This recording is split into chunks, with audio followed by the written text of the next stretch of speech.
Alright guys, just a quick video. I have been driving it. It's actually running really good. I'm still running the tablet up there, so eventually I'll get a digital dash or get the stock gauges to work. But just a couple things I ran to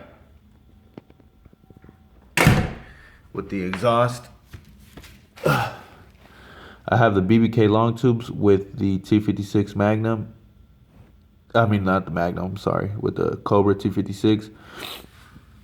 Excuse me, I'm hella sick right now. But what I ran into was with the BBK mid pipe. They sell like a exhaust tube with flanges that'll hook up to the mid pipe, and then you could run it to your exhaust in 3-inch from a LMR. But they wouldn't seal at all. I even took them to the exhaust shop, had them expanded more, and there was no way they were gonna seal. So what I ended up doing is I cut them and just had it welded, and then I had it welded to the muffler, and then after the muffler, I'm running a 2.5-inch all the way back, and that's clamped. So I could just take those clamps off and then disconnect it from the long tubes, and it'll be fine. Yeah, there was no way to get that to seal with the flanges. They're just not gonna work. So that's what I did with that. And then another thing I ran into, I'm running the '04 Cobra T56 with the Stifler's cross member, and it was hitting pretty bad right there. You kind of see where the paint's chipping on the cross member. So I had to just heat it up and smack it in a little bit because it was rattling a little bit. So that's one thing I ran into with the exhaust.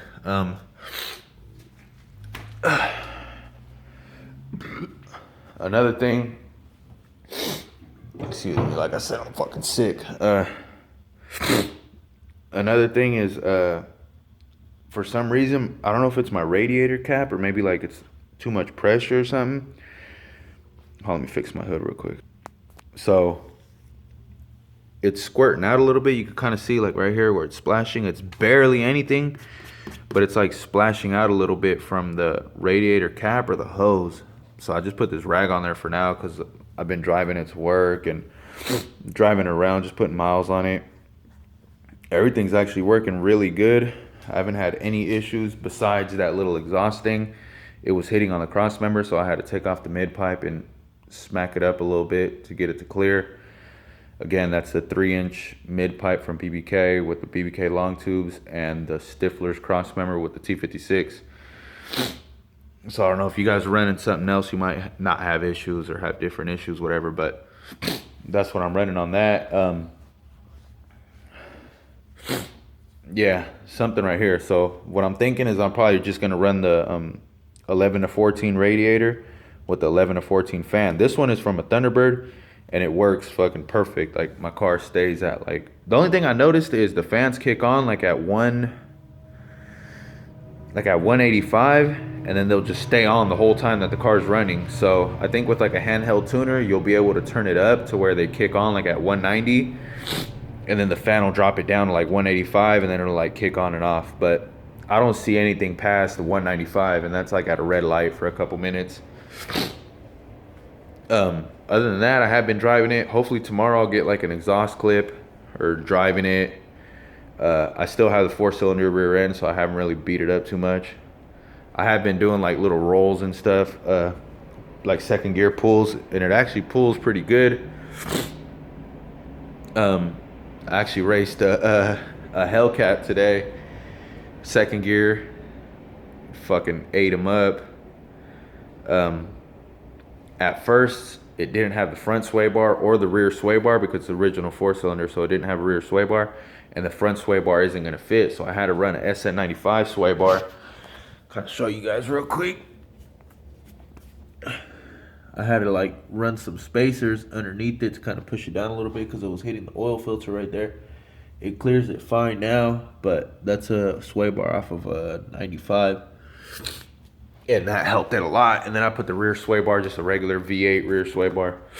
And that helped it out a lot. So it's actually drivable and I can turn and all that. And it's actually drives pretty damn good.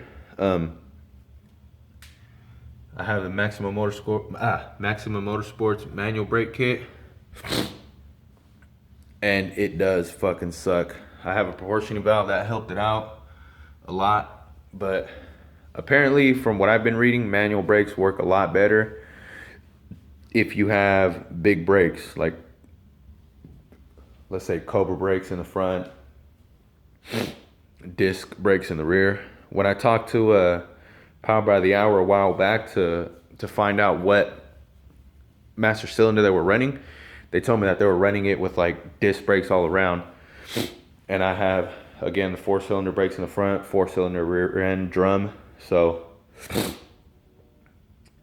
it's actually pretty bad. The brakes are pretty fucking bad. So I think what I'm gonna do is I'm just gonna get the V8 brakes in the front, because I want to keep it 4-leg, keep a sleeper leg. So I'm just gonna get the V8 brakes in the front. Those are a little bit bigger. And then my friend has a turbo coupe rear end that I'm gonna use. So the 4-cylinder rear end it has right now has 373s, and it's actually not that bad. It's cool, but I really can't use 6th gear on the freeway. You got to be going pretty fast to use 6th gear to keep the RPMs kind of high up there and like make the car without it like hesitating or bucking or anything like that. You need I think 410s will be a lot better. I do race most of the time on the street, and I think 410s will be a lot better. Then again, I had a friend who had a 6-speed with 410s, and he said it like pretty much at the end of the quarter mile with 28s, he was like nearing 5th gear. So I don't know. I still got to look into that, but that's going to come after the holidays. What else? That's pretty much it. The manual steering, honestly, is not bad at all. Like, I had a friend drive it, and he didn't even notice that I had manual steering until he was at a dead stop and was like, oh shit, you know, at a dead stop, it is kind of bad. I got like 235s or something in the front. So at a dead stop, it is kind of bad. It's not easy to turn. I mean, it requires some balls, but once you're driving, you're not even going to notice that you have manual steering. So I think in the future, I probably will do something. I'll probably just go disc all the way around. And then I'm going to keep those wheels with 255/60s drag radials. And then I'm going to get probably a set of drag wheel skinnies. I'm about 90% sure that it will get the wheels up at least an inch or two, but for sure it will get the wheels up without the sway bar in the front. Some slicks and skinnies, I'm pretty sure it'll get the wheels up. Again, hopefully tomorrow I'll be able to post a video driving it. Maybe do some pulls or something, but I'll try to get a video tomorrow. Like I said, I'm hella sick right now, so please excuse me. All the sniffles and all that. I don't want to hear about that shit in the comments. I am sick, so let me know if you guys have any questions or if you guys want to see anything in particular. Any particular questions, hit me up. I'll shoot you my email. I don't mind sharing the little knowledge I do have. I don't mind. I'm not one of those assholes that get mad when you ask. Just, I think the most common question I get is how much is it? Just know, like, it is up there. It's kind of expensive. By the time all said and done, you probably could buy a Coyote car complete. But I mean, when you pull up in something that looks like this and you're fucking eating Corvettes and Hellcats and fucking new Mustangs, it's worth it to me. But yeah, that's the question I get the most. How much are you in it? How much was it? How much was the work? It is a little expensive, but I mean, if you do most of the work yourself, which isn't really that bad, it's not that bad. So yeah, let me know. Hopefully tomorrow I'll have a video for you guys, another video with like exhaust. It actually sounds pretty fucking good. Has a deep sound to it, not all raspy like typical Coyote. It has catalytic converters, has 2 cats, and some like little knockoff mufflers that actually flow really well. So let me know if you guys have any questions, man.